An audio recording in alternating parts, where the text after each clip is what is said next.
সুপ্রিয় বন্ধুরা, আসসালামু আলাইকুম। বাংলাদেশ একটা স্বাধীন দেশ, তাই বাংলাদেশের ব্যাপারে ভারতের মিডিয়া এভাবে হুমকি ধমকি দিচ্ছে যে মনে হচ্ছে যেন বাংলাদেশ এখনই পরাধীন হয়ে গেছে, এখনই ভারতের অধীন হয়ে গেছে।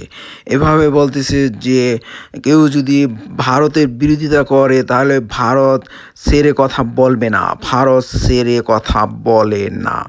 কিন্তু আমরা বলতে চাই, আমরা বাংলাদেশিরাও বাংলাদেশের বিরোধিতা যারা করে, বাংলাদেশের প্রতি যারা বৈষম্যমূলক আচরণ করে, বাংলাদেশিরাও তাদেরকে ছেড়ে কথা বলবে না, ছেড়ে কথা বলে না।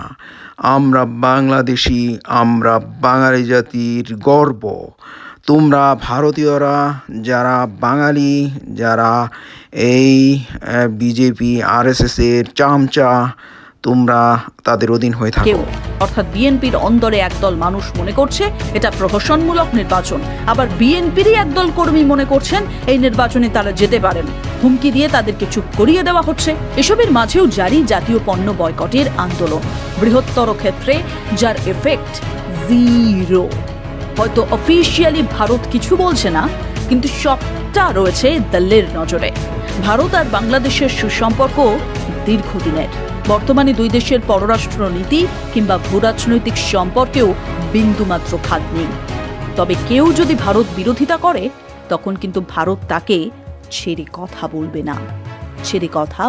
বাংলাদেশিদেরকে ভুলভাল বুঝিয়ে লাভ নাই। বিএনপির সাধ্য নাই, জামাতের সাধ্য নাই বাংলাদেশিদেরকে এই ভারত বয়কটের দিকে নিয়ে আসবে। বাংলাদেশের জনগণ দেখতে পেয়েছে যে ভারতীয়রা বাংলাদেশিদের প্রতি বৈষম্যমূলক আচরণ করছে, তাই বাংলাদেশের জনগণ ভারতের পণ্য, ভারতের সব কিছুই বয়কট করছে। তো বন্ধুরা, সবাই ভালো থাকুন, ভারতের পণ্য বয়কট করতে থাকুন, ভারত ভ্রমণ বন্ধ রাখুন, ভারতে চিকিৎসার জন্য আমরা যাব না, এ হলো আমাদের প্রতিজ্ঞা। যেহেতু ভারতীয়রা বাংলাদেশিদের প্রতি বৈষম্যমূলক আচরণ করছে, এমন কোনো খাত নাই যে ভারতীয়রা বাংলাদেশের প্রতি বৈষম্যমূলক আচরণ না করছে।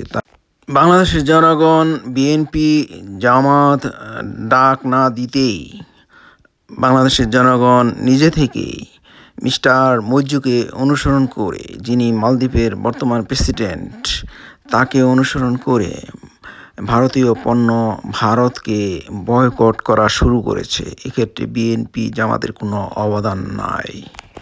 তাই ভারতের মিডিয়া, ভারতের মোসাদের চামচারা যতই বাংলাদেশের মানুষকে ভুলভাল বুঝাক, বাংলাদেশের জনগণ কোনোভাবে বিশ্বাস করবে না যে বিএনপি ভারত বয়কট এর জন্য ডাক দিয়েছে। বাংলাদেশের জনগণ অনুসরণ করতেছে মালদ্বীপের প্রেসিডেন্ট মিস্টার মইজুকে। বাংলাদেশের জনগণ বিএনপি জামাতের চাইতে অনেক বেশি সচেতন। আর লীগ তো গেছে, লীগ এখন ভারতের মাতৃকুলে আছে। এই হলো বাংলাদেশের ক্ষমতালোভী দলগুলির অবস্থা। বিএনপি, জামাত, লীগ সবই গুল্লায় গেছে। তাই বাংলাদেশের জনগণ হাল ধরেছে। বাংলাদেশের জনগণ স্বাধীনতা, সার্বভৌমত্ব টিকিয়ে রাখবে ইনশাল্লাহ। বাংলাদেশ বিরোধী চক্রান্ত ভারত যত যাই করুক, বাংলাদেশের জনগণ তা প্রতিহত করবে ইনশাল্লাহ। দেশের ভিতরে যারা আছেন, দেশের বাইরে যারা আছেন, সবাই একতাবদ্ধ হয়ে এই ভারতীয় চক্রান্ত প্রতিরোধ করবে এবং বাংলাদেশকে স্বাধীনভাবে ধরে রাখবে, বাংলাদেশের স্বাধীনতা, সার্বভৌমত্বকে ধরে রাখবে। বিশ্বের বুকে বাঙালি জাতির গর্ব বাংলাদেশকে টিকিয়ে রাখবে ইনশাল্লাহ। আল্লাহ হাফেজ।